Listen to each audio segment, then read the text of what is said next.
All right, today we are diving deep into a journey that is absolutely pivotal.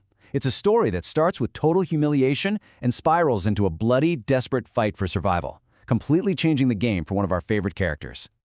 So, we open on Tyrion Lannister, and he is at his absolute lowest point, just seething with this raw, bitter anger. But to really get why he's so furious, we've got to rewind a little and see how Catelyn Stark completely outplayed him and sent him down this path in the first place. And that path begins right here, in the cold, harsh mountains, where Tyrion finds himself paying a debt to the Starks, not in gold, but in misery and humiliation.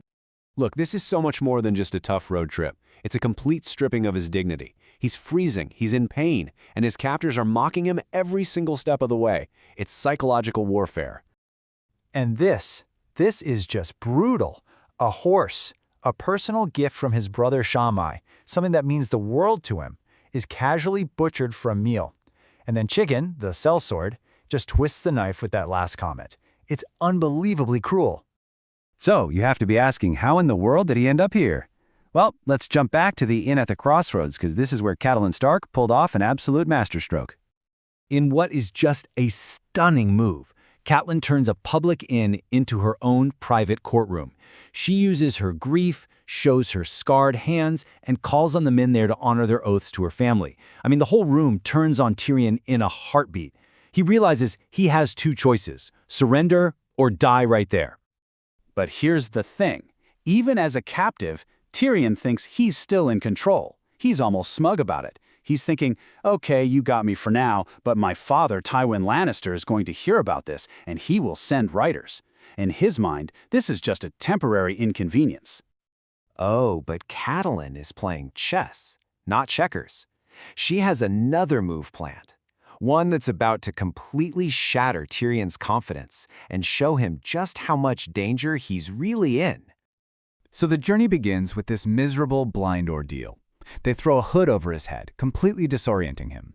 And this isn't just about being cruel, it's a tactic. It's all part of the plan to send any of his father's rescuers on a wild goose chase. Catelyn had been very, very public about their destination. She kept saying over and over that they were heading to Winterfell. Tyrion heard all of this and he based his entire escape calculation on it. But was she telling the truth? And this is where the genius of her plan becomes crystal clear. Tyrion was absolutely convinced they were riding north, so when they finally pull that hood off his head and he sees the jagged mountains of the Vale to the east, his heart must have just dropped. She played him perfectly, sending his father's men racing north while she took him on the dangerous high road east to the Eyrie. Now the group is already on edge, tensions are running high on this treacherous road, and that's when a new threat, an outside threat, appears out of nowhere and changes everything. Okay, the timing here is just incredible. Tyrion is literally in the middle of exposing a lie about the assassin's dagger, a lie that could potentially prove his innocence. And right at that critical moment, the debate is cut short. The dangers of the high road have found them. And they are not friendly. A small army of mountain clansmen suddenly descends on their party, and for these guys, anyone on their road is just prey. You know, in a moment like this, all the politics, all the family names, it all just melts away. To the clansmen, it doesn't matter if you're a Stark or a Lannister, it's just steel on steel. All the lines between captor and captive are instantly erased in this desperate fight to stay alive. And this is where Tyrion does something nobody, especially not Catelyn, ever saw coming. He demands a weapon. And with nothing but a clumsy axe and sheer desperation, he becomes this surprisingly effective warrior. And then, in the most unbelievable twist, he ends up saving the life of the very woman who took him prisoner. So the fight ends. But the aftermath completely resets the board.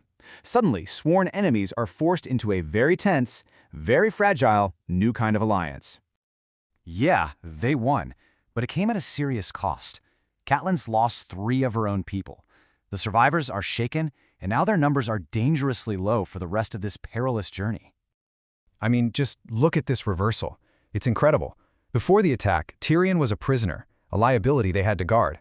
After the attack, he's a proven fighter, armed and now absolutely essential to their survival.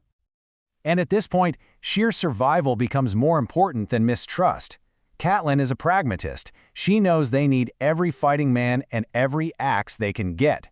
So in this stunning turn of events, she's forced to arm the man she captured. So now, in this tense new reality, with his axe back in his hand and a whole new kind of confidence, Tyrion gives Catelyn one final, chilling piece of advice. And that line, wow, that is his ultimate power play. It's not just a brag, it's a cold, hard reminder of the terrifying power of House Lannister. It's a subtle but very clear warning to Catelyn. You have started a very, very dangerous game. Think about it. He started this whole thing hooded, bound, and completely helpless. He ends this chapter bloodied, armed, and a critical part of the group's survival. Catelyn might still call him a prisoner, but he's holding a brand new kind of power now, and it leaves us all wondering, what is he gonna do with it?